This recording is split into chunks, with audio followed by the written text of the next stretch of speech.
We have time for a call or two. I know you're out there.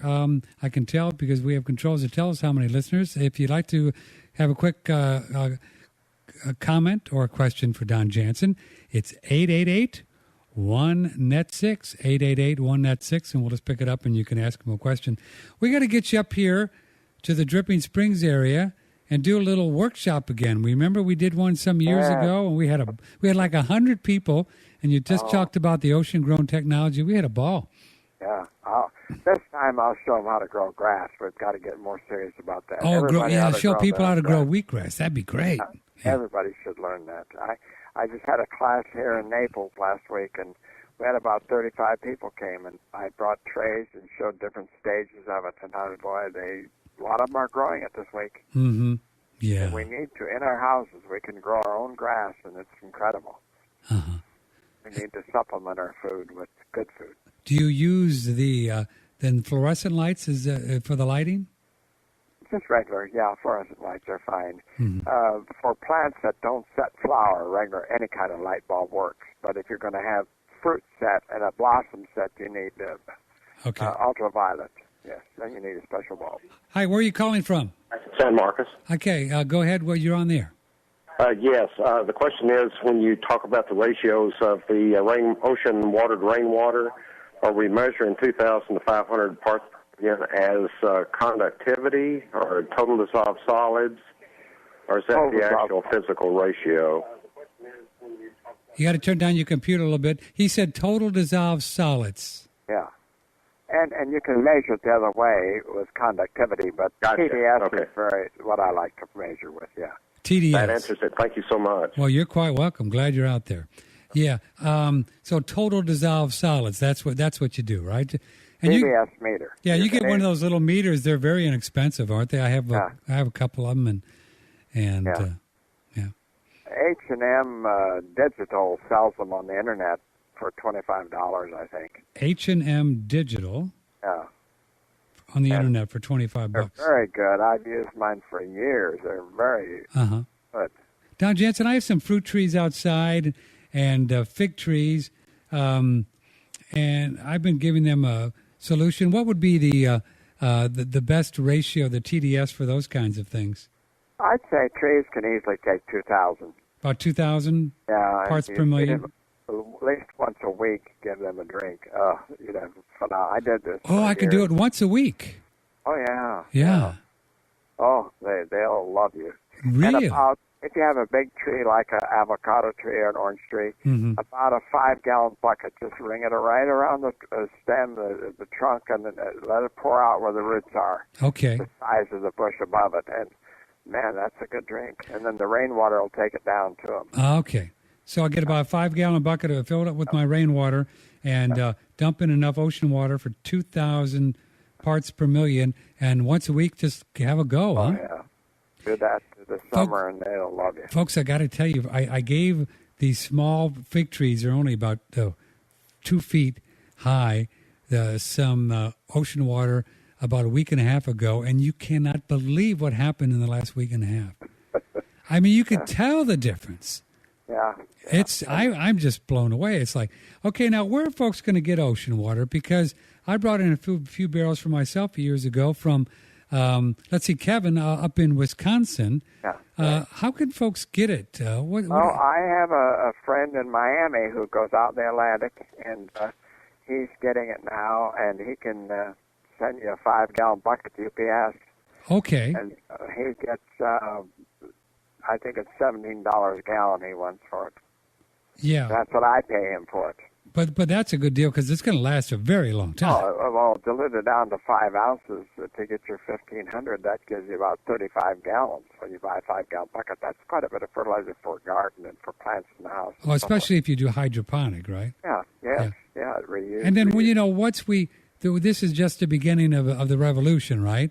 So once we really get enough people around the area, like the Dripping Springs area, but the Austin area, we'll be able to get enough people so we can get a truckload and stuff like that. And then people can get a whole barrel for a lot less money.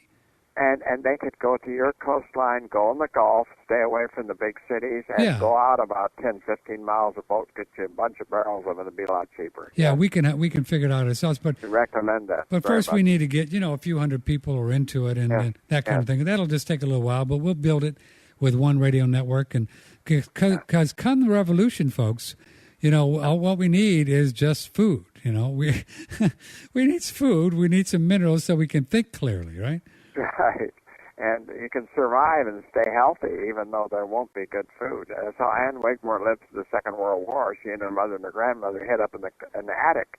And the night, little Anne would go out and tear off grass. And the next day they sat up in the attic and chewed everything downstairs was stolen because soldiers would come tromping down. They didn't know the women were up in the attic. Right. But they lived through the Second World War off of grass, off the land.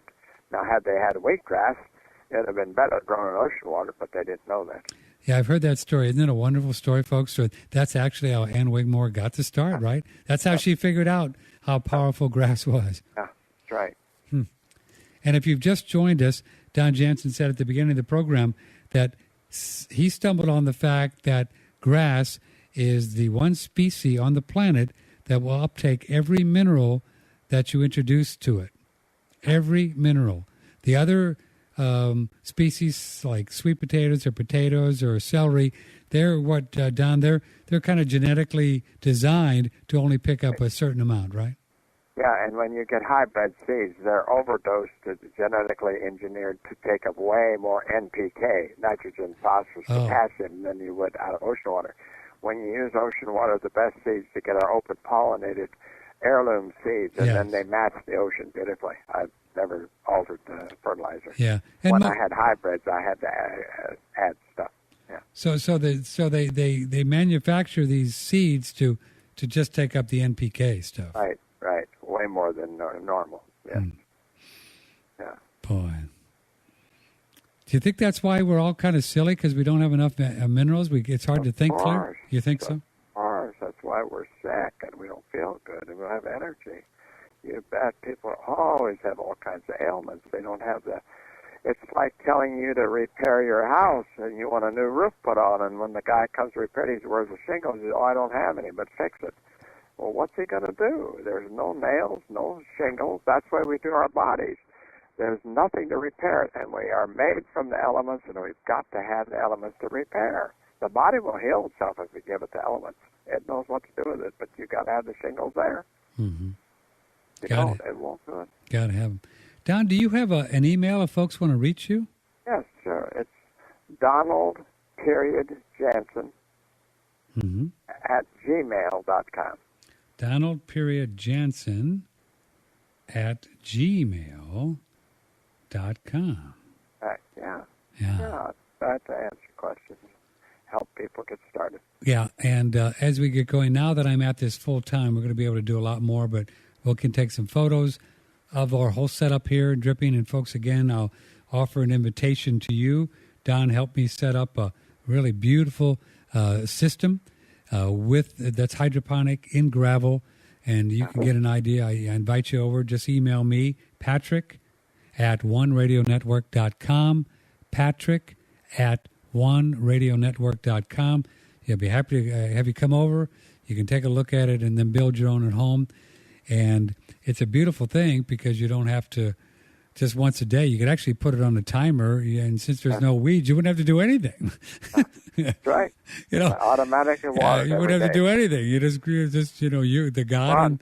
Go out and pick the fruit. Yeah, just go out and pick the fruit. Well, I'm glad you told me about that. My fruit trees. Well, I'm excited about that. I didn't know you could water them once a week. Wow. Oh yeah.